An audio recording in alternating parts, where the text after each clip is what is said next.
good afternoon, and good evening. I'm joining you from Geneva in Switzerland, where FIND is based, and I really appreciate the chance to join in this discussion.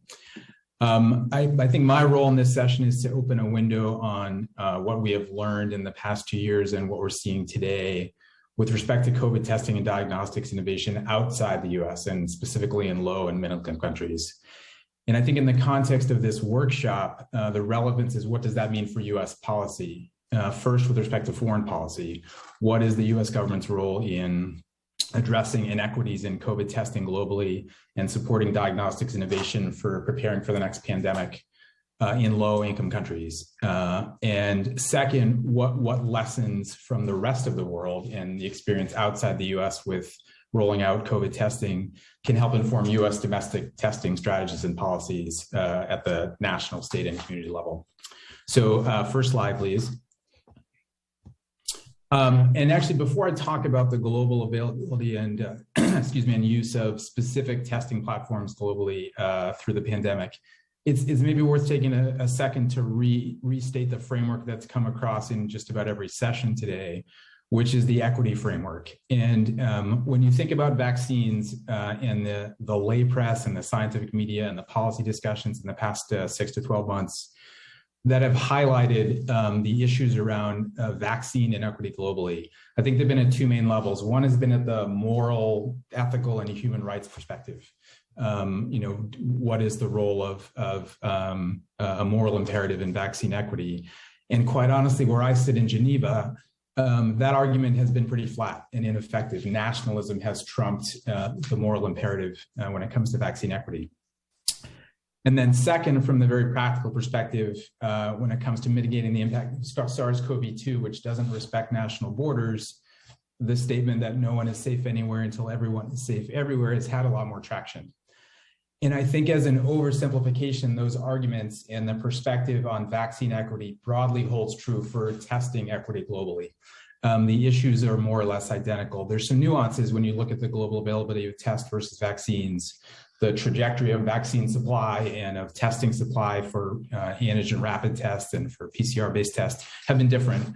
But the overall impact and the overall fundamentals of hoarding phenomenon, of broken supply chains affecting the world differentially, as Kathy just mentioned, of the manufacturing inequity, the fact that almost every component of diagnostics for molecular tests and rapid tests are manufactured in the global north.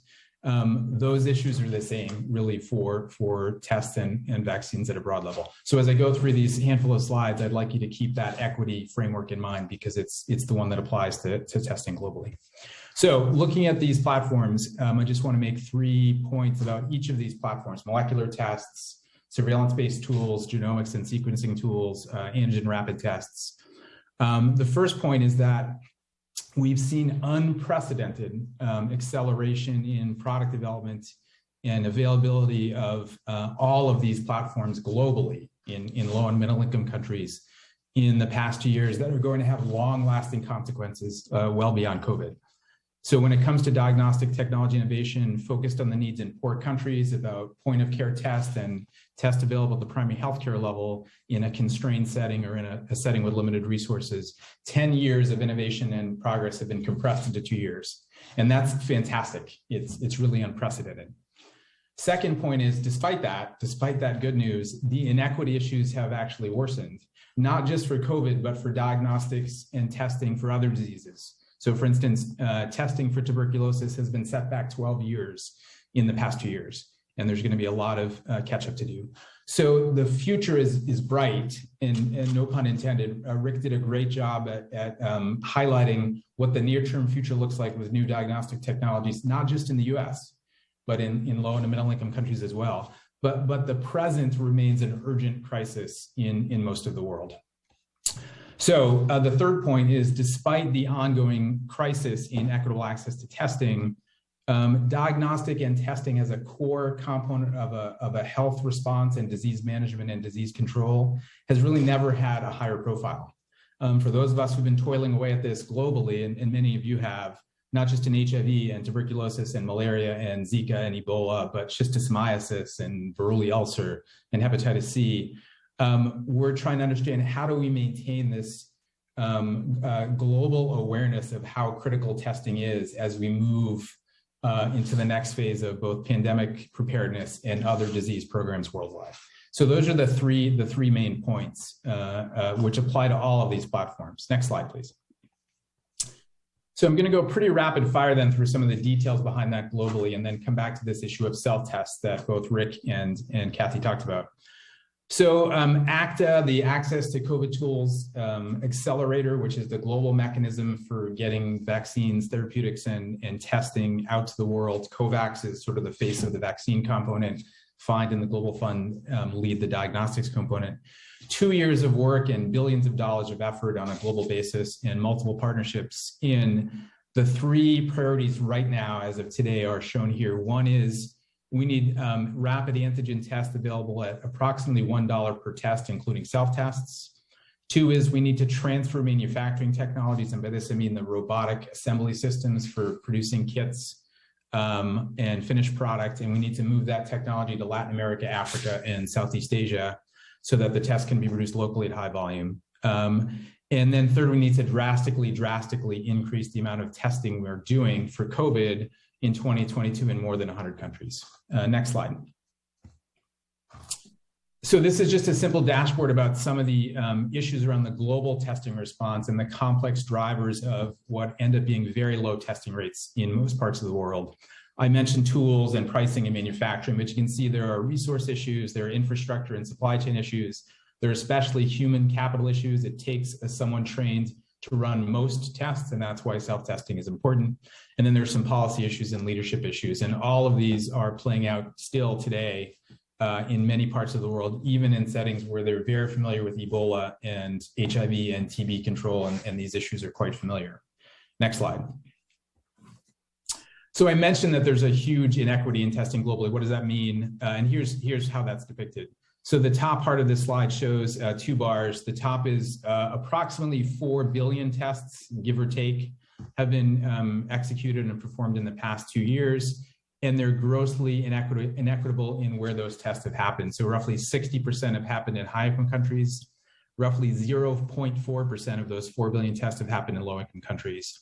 And what that ends up is there's an 80 to 100-fold difference between the rate of testing in a high-income country versus most low-income countries. And for those of you who've been working in the US and overwrought with how poor testing is in the US, imagine if it were a 100-fold lower rate and what the consequences of that are in trying to respond to the COVID pandemic. And the consequence for the world is shown in the bottom slide, which is a graph depicting the number of sequences that have been deposited in GISAID, which is the global repository for COVID sequence data. In red, you see the sequences coming from high-income countries, and in the very little parts of the bottom of the graph from middle-income countries and almost nothing from low-income countries. And the consequence is what we saw play out with Omicron. It's not a coincidence that the 2 countries in Africa that are testing at high rates and therefore sequencing positive PCR tests at high rates are Botswana and South Africa. And those were the 2 countries where Omicron was identified first in the world. So it's highly likely that there are other variants which may be quite serious circulating in many poor countries, and we're blind to those because we're not testing and we're not sequencing and identifying those variants now. So there's a huge gap and a huge need that affects everyone, not just in poor countries. Next slide. I mentioned the tremendous progress we've seen, and sort of these are the areas where we've seen them. And the real win for global health in pandemic preparedness and in other disease management is that these technologies are becoming available at primary healthcare levels. And Rick went through a nice summary of what some of those technologies look like. But if we go to the next slide, what we're really talking about in 2022 for COVID is not a major technology innovation, but self-testing. This is an empowerment tool. I think both Kathy and Rick used that word. Self-testing is critical in the US and in Denmark and Germany and other high-income countries. It's rolled out in reasonable numbers in many places and in the UK, but it's not rolled out yet in most of the world, and that's an essential gap we have to address. And as you see from the slide, there have been a few pilots in a few countries, but we need to go from essentially 0 to 1 billion over the course of the next 12 months. And this is in settings where, as Kathy mentioned, HIV self-test and hepatitis self-test and other types of self-test have had some initial traction. Next slide. I won't go through the details, but we've learned a lot about how to roll out self-tests in the context of HIV and malaria and hepatitis C in many low and middle income countries. And maybe we'll talk about that on the panel. And then final slide.